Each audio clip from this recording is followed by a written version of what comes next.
The studio lights blazed with an almost unnatural intensity, illuminating every movement, every bead of sweat, every twitch of an eyebrow. It was supposed to be another standard debate, the kind that filled television schedules but rarely left an impact. Yet from the very first moment, the air felt charged, as though something unpredictable was about to happen.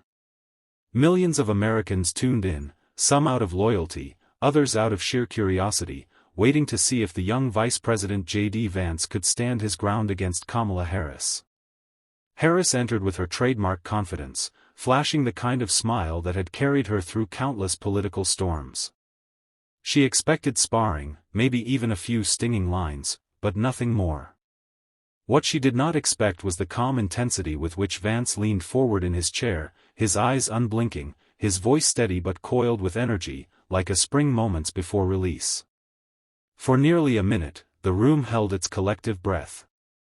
The audience in the studio grew restless, sensing something out of the ordinary, and even the moderators seemed unsure of what was unfolding. Then came the moment that shattered the silence. Vance spoke with a precision that stunned not just Harris, but the entire audience. His words weren't a simple critique or a clever jab, they were a direct accusation, a devastating charge aimed squarely at Harris's credibility and leadership. The effect was instantaneous. Gasps rippled across the audience, cameras zoomed in to capture Harris's face, and her expression betrayed a flicker of shock she struggled to suppress. Within seconds, social media caught fire. Clips spread across every platform, headlines raced to capture the unfolding drama, and hashtags exploded with energy, hashtag Vance vs. Harris, hashtag bombshell, hashtag Shockwaves.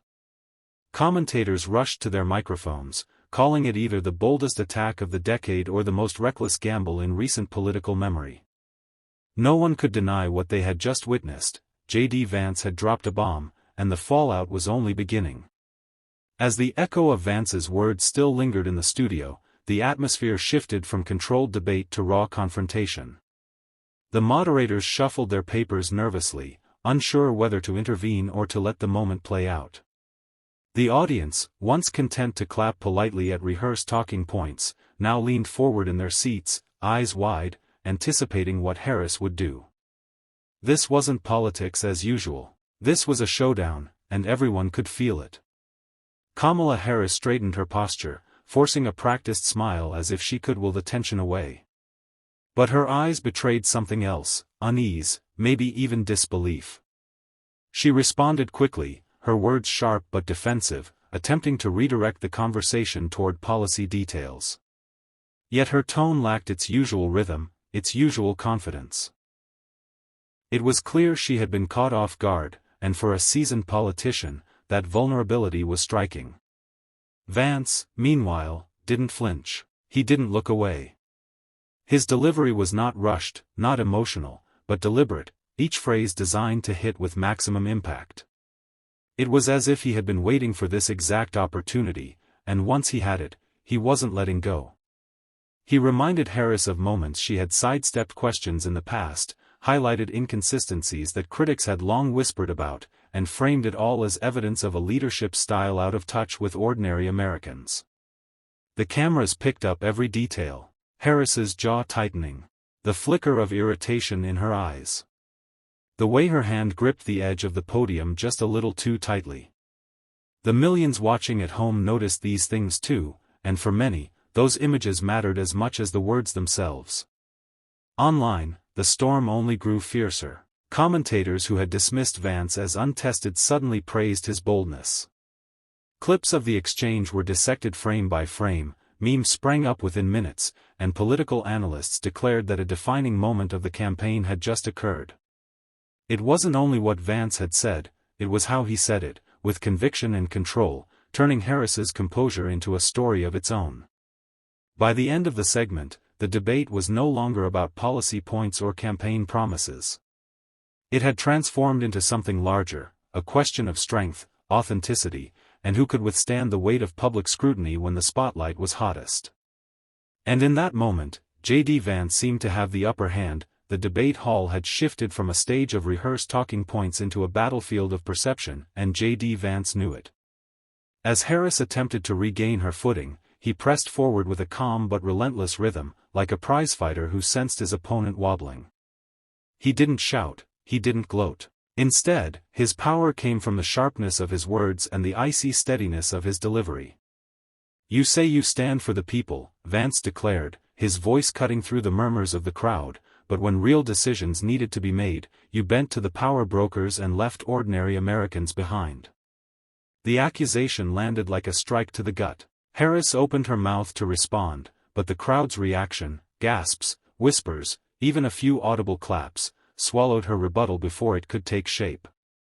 Harris tried to pivot, reminding viewers of her record, speaking of resilience, progress, and leadership in turbulent times.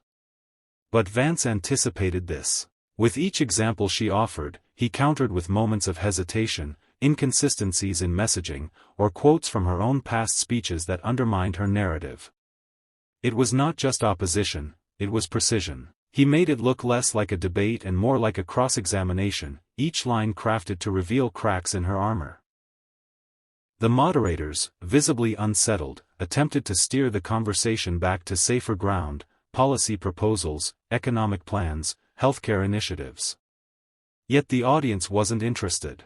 They had seen the clash, and their attention was fixed on the raw drama unfolding before them. For every attempt to de-escalate, Vance pulled the focus right back to the tension, refusing to let Harris off the hook. On social media, the divide deepened. Supporters of Vance flooded platforms with celebratory posts, declaring him the night's clear winner. Harris's allies scrambled to defend her, calling the exchange unfair or manipulative. But even they struggled to mask the viral nature of the moment. Clips of Harris looking cornered and Vance standing tall were shared with captions like, "Confidence versus Collapse," and "The Turning Point." By the time the segment ended, the damage was done. Harris had spoken more words, but Vance had spoken the ones that mattered. The shockwaves from his accusations were no longer confined to the studio, they were spreading into living rooms, newsrooms, and boardrooms across America.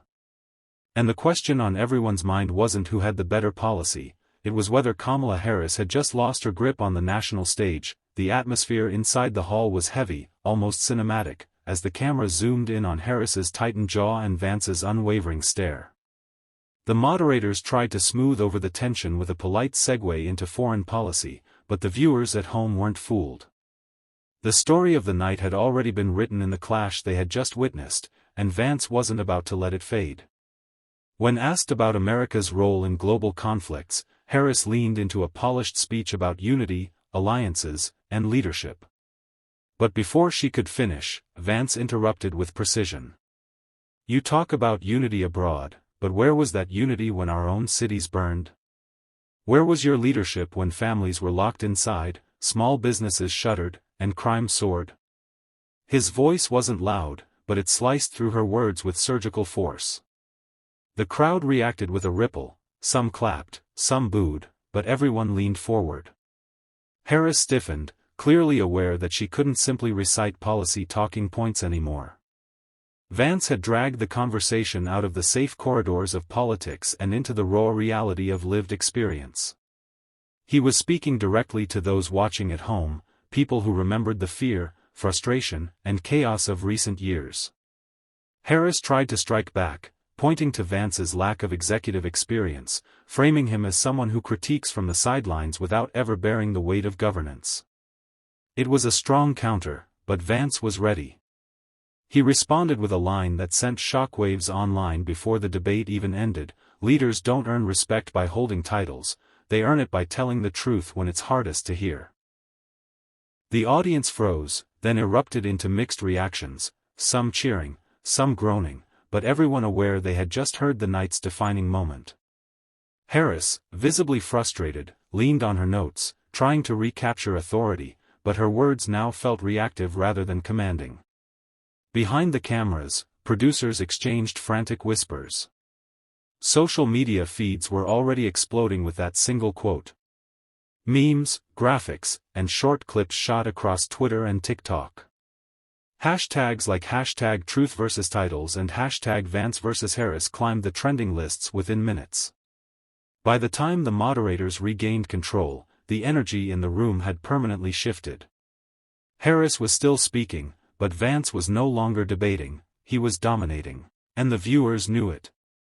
By the midpoint of the debate, the studio no longer felt like neutral ground, it had become Vance's arena. His posture remained relaxed, almost casual, yet his words carried the sharpness of a blade. Harris, on the other hand, looked increasingly boxed in. Every attempt to pivot toward her achievements came across as defensive, because Vance refused to let her escape the weight of the questions he posed. When the topic shifted to the economy, Harris delivered a polished narrative about recovery, growth, and opportunity. She cited numbers, charts, and expert endorsements. But Vance countered with something far more visceral: tell that to the truck driver who still can't afford groceries. Tell that to the single mother who has to choose between paying rent and buying medicine. Statistics don't comfort real people when their lives are falling apart. His words reverberated through the hall, silencing even those inclined to clap for her. Harris attempted to fire back, arguing that Vance was oversimplifying complex issues.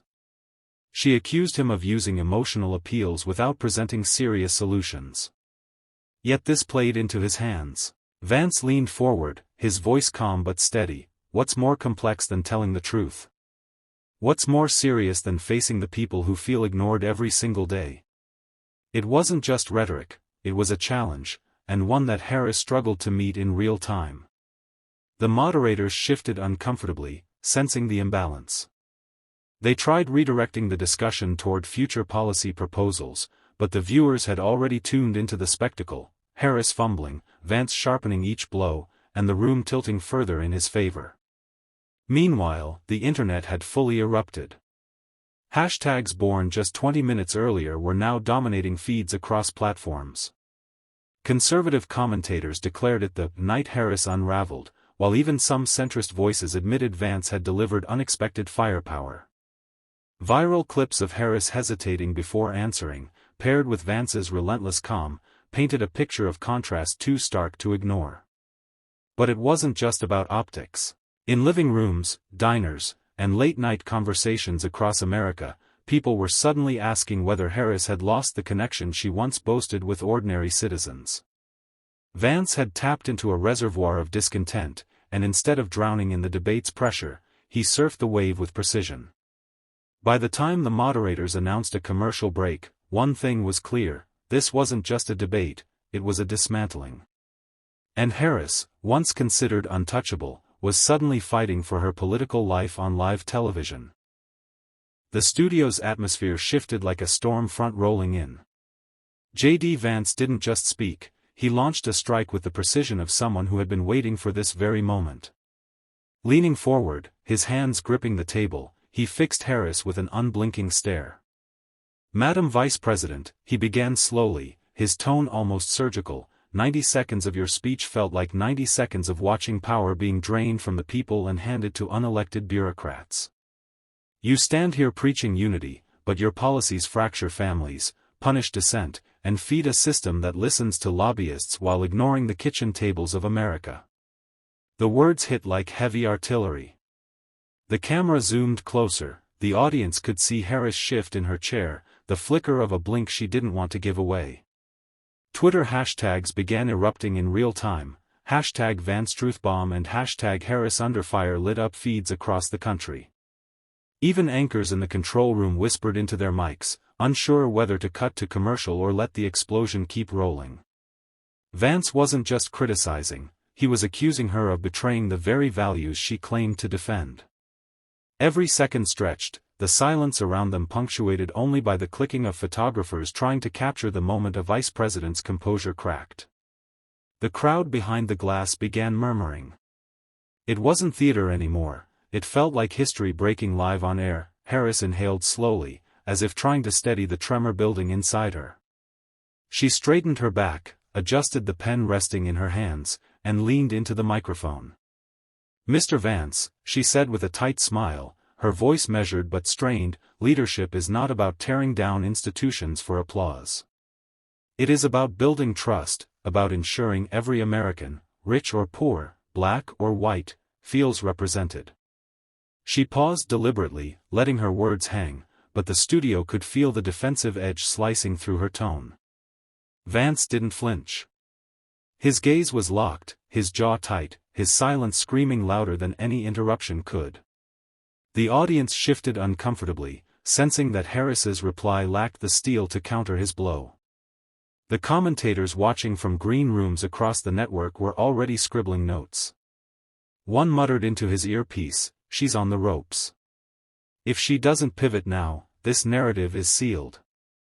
Social media mirrored the sentiment. Clips of her "trust" line were met with derision, memes portraying her as clinging to a script while Vance stood unscripted and unshaken. Vance finally leaned forward again, his voice lower now, almost intimate, but razor-sharp. "With respect, Madam Vice President, the people don't feel represented, they feel managed. There's a difference. They don't want caretakers in marble offices, they want leaders who actually listen." The last word, "listen," echoed through the studio like a gavel strike. Gasps rippled through the audience. Harris's lips parted as if to fire back, but nothing came. The silence that followed was not just awkward, it was suffocating, the kind of silence that rewrites reputations. The silence became unbearable, a living thing pressing against every corner of the studio.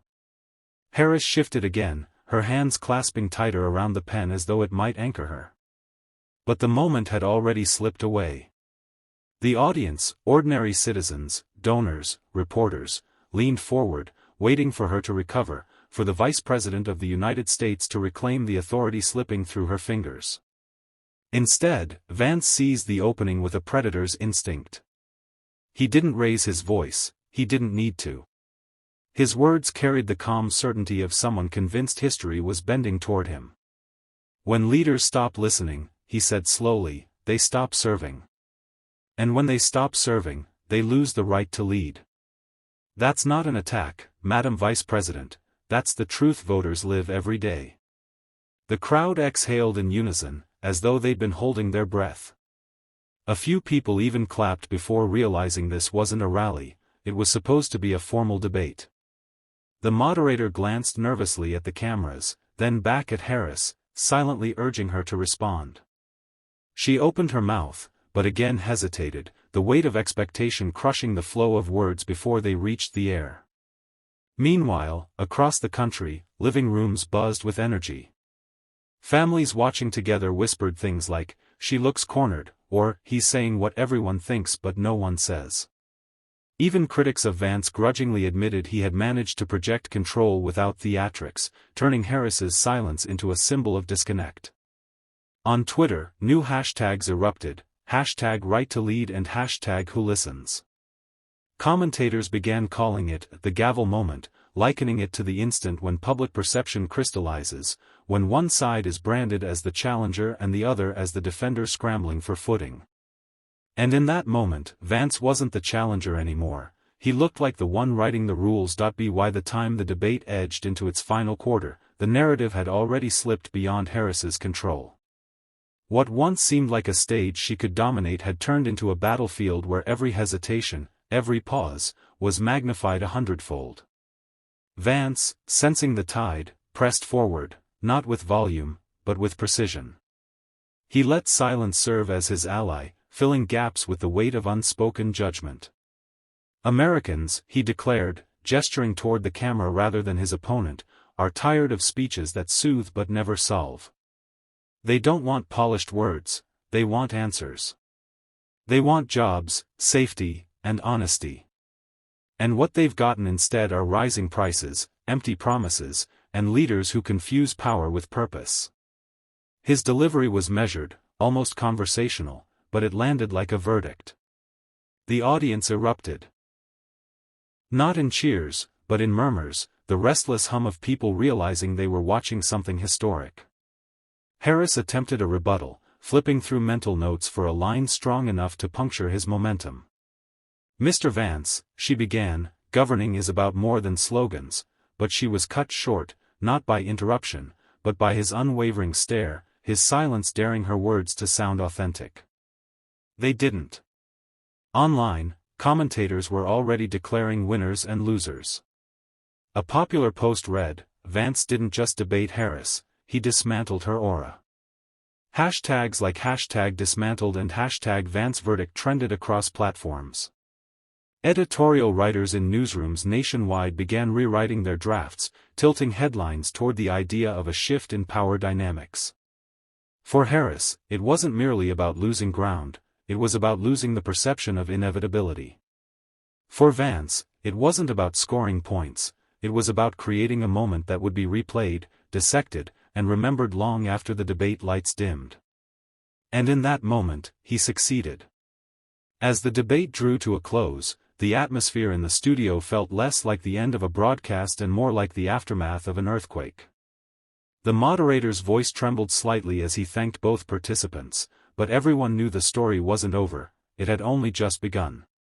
Harris forced a smile, her closing statement carefully scripted, but the words floated past the audience like empty balloons, unable to anchor themselves in the storm Vance had unleashed. Vance, by contrast, didn't even need a flashy finale.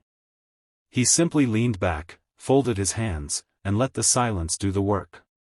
When prompted for final remarks, he looked directly into the camera, his expression calm yet resolute.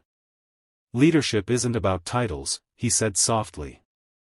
"It's about trust. If the people can't trust you, then no office, no seal, no ceremony will make you their leader." The line was brief, but its echo stretched far beyond the studio walls. In the green rooms, analysts were already predicting headlines: Harris stumbles, Vance surges. In living rooms across the country, families replayed the moment on DVRs, debating whether they had just witnessed a political turning point. Social media platforms melted under the weight of clips, memes, and soundbites, each reinforcing the sense that the vice president had been cornered by someone she underestimated. By midnight, news outlets declared it the debate that rewrote 2024. Editorials questioned whether Harris's campaign could recover. Meanwhile, Vance's team celebrated not just a performance, but a transformation. He was no longer the challenger clawing for relevance, he had emerged as the figure capable of shaking the establishment. For voters, the choice had crystallized. It wasn't about left or right anymore. It was about strength versus fragility, authenticity versus performance, listening versus lecturing. And in that final hour, J.D. Vance had carved his name into the nation's political memory, leaving Harris with nothing but the silence that defined her night. Tonight wasn't just a debate, it was a reckoning. Viewers didn't see polished speeches, they saw conviction clash with hesitation, clarity confront uncertainty. What unfolded will be replayed, argued about, and remembered because it wasn't theater, it was truth cutting through the noise. Whether you agreed or disagreed, you witnessed a moment that redefined the balance of power. And moments like that, they don't fade away.